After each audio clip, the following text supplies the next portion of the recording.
Hello everyone and welcome back to a new video. In this video, I'm going to show you guys how you can edit a text on Clipchamp. So if you guys want to learn how to do it, just follow the steps that I'm going to show you. As you can see guys, I'm right now in Clipchamp and this is how the homepage looks like.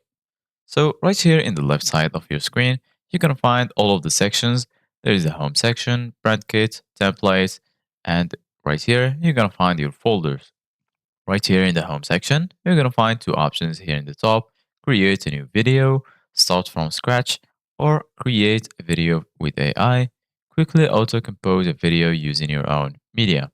So right now, I'm going to click on create a new video. And then once you click on create a new video, you're going to be right here.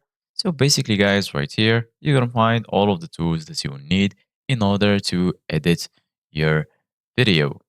So right now, you can click on import media if you want to import a video in order to customize it. So from here, you can choose any video that you want from your computer, then double click the video and it will be added right here. So right now, if you want to add a text, just go ahead and click on text here in the left side of your screen. And then right here, as you can see guys, you're going to find a lot of options and a lot of animations. So for example, I'm going to click on the plain text, the normal one. Then once you click on the text, go ahead and hold click, then drag it here to the main screen. So once you do that, here, as you can see guys, add your text right here. So double click right here and then add the text that you want. For example, I'm going to name it, or I'm going to type tutorial.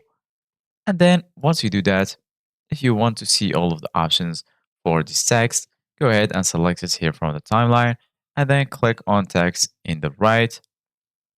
Once you do that right here, as you can see guys, you're going to find all of the options that you will need. Right here, you can change the font, as you can see guys, like this. You can also change the font style, font size, alignment, style, color, and position. And once you finish, if you want to export your video, just click on export here in the top and then you're good to go. Thank you guys for watching. See you guys in the next video.